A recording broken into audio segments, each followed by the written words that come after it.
I'm joined now by Doug Ford. He is the Premier of Ontario, Canada. Mr. Premier, we appreciate you making some time for us today. We know that President Trump delayed these tariffs a month ago, and now we're hearing today that this will happen for Canada. Do you have any indication that he might delay them again? Anything that's giving you any hope at this point? Well, first of all, thanks so much for having me on, Aaron. For the sake of the American people and the Canadian people, he needs to pull back. I'm going to tell you exactly what's going to happen here. You know, President Trump ran on a mandate to create more jobs, keep inflation low and lower cost. It's going to work totally opposite. Plants will close down within a week. Assembly plants in Michigan, which is a red state. Manufacturing will stop. And the people of the U.S., which I absolutely love, the American people, they're going to be paying more. The market is going to go downhill faster than the American bobsled team. It's going to be an absolute disaster for both countries. We're your largest trading partner. I don't want to respond, but we will respond like they've never seen before. You need our uranium, you need our potash, you need our high-grade nickel. I will stockpile our high-grade nickel that 50% of your military and manufacturing needs. Your aluminum, the steel, the lumber. It will be an absolute disaster. And this is all due to one person, that's President Trump. I have talked to endless governors, Republican governors and Democrats, senators and Congress people. I love the U.S. I lived there for 20 years. They're all saying this is the craziest thing that someone could ever do. Well, sir, it's going to create massive problems. Well, let me ask you, you said a couple of things here I want to ask you about. First of all, you said that you will respond. Help me understand what you expect the Canadian Prime Minister might do and what you yourself might do as the leader of a province there in Canada. Well, we'll respond strongly, and we don't want to. On the critical minerals, I will stop shipments going into the U.S. for nickel. It will shut down manufacturing because 50% of the nickel you use is coming out of Ontario. I've ordered our bureaucrats to cut off tens of billions of dollars of contracts that we have with the U.S. We are the largest purchaser of alcohol in the world. We buy over 3,600 products from 35 states. I talked to the governor of Kentucky and Mitch McConnell, don't touch our bourbon. I'm going after absolutely everything. And I don't want to. We keep the lights on to 1.5 million homes in manufacturing in New York, in Michigan, and in Minnesota. If he wants to destroy our economy and our families, I will shut down the electricity going down to the U.S. And I'm telling you, we will do it. It's unfortunate. I would rather ship you more electricity, ship you more critical minerals. I want to ship you more energy, more potash to keep your farmers going, and uranium that you use for your nuclear power. It comes through from Saskatchewan over to Ontario, and it's going to be a massive, massive problem. I'm telling you, we love Canadians love Americans. I love the U.S.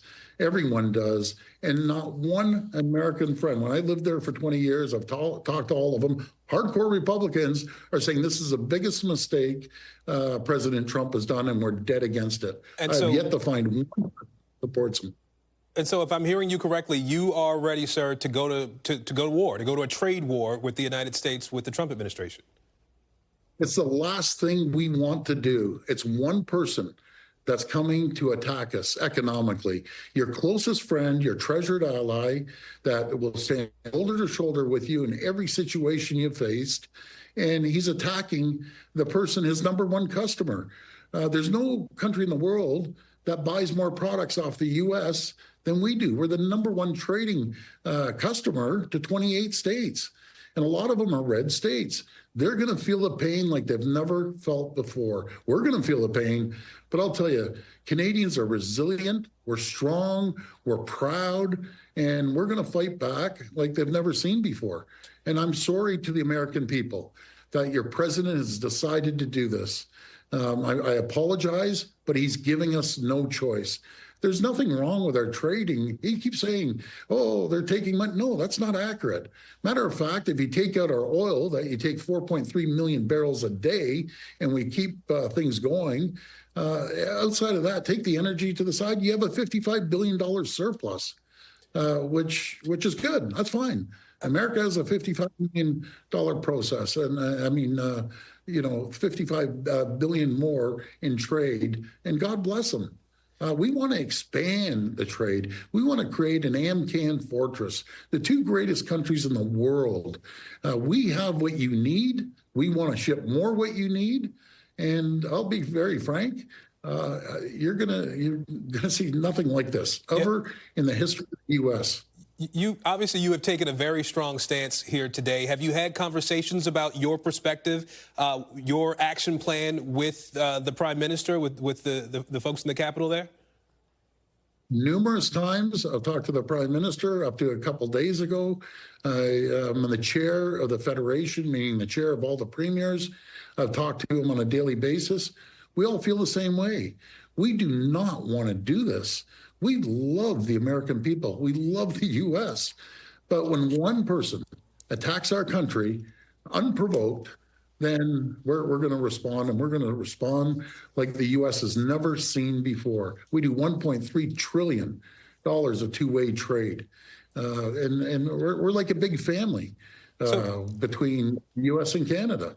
So we're almost out of time here, but we know that President Trump posted on social media that drugs are pouring into the U.S. from both Canada and Mexico, despite no evidence really to back that up. If this is his pretense for imposing tariffs, what should Canada do in response? How do you start to right the ship here in this relationship? Well, first of all, Secretary Lutnick came out and said, yes, we're moving forward. I agree. Let's tighten up the borders on both sides. We put 10,000 personnel along our borders, and it works both ways. We're working with the DEA. We're working with U.S. Border Patrol, with our Canadian Border Patrol. We're ramping it up because we're seeing, so far in the last couple of weeks, we've busted 624 kilos of cocaine coming from the southern border, endless amounts of guns, illegals are coming across. I agree with President Trump. Let's both tighten up the borders, and we're doing it. You know, your borders are Holman. He seems to be satisfied because we're showing results. We're listening, and we're agreeing with the administration. We need to tighten up both sides of the border, and that's exactly what we're doing. Okay, we will leave it there for now. Ontario Premier Doug Ford, sir, we appreciate your time today. Thank you. Love the Americans. God bless America and God bless Canada. Do not let your president do this, or plants will be shutting down within a week. All right, thank you, sir. Thanks for watching. Stay updated about breaking news and top stories on the NBC News app, or follow us on social media.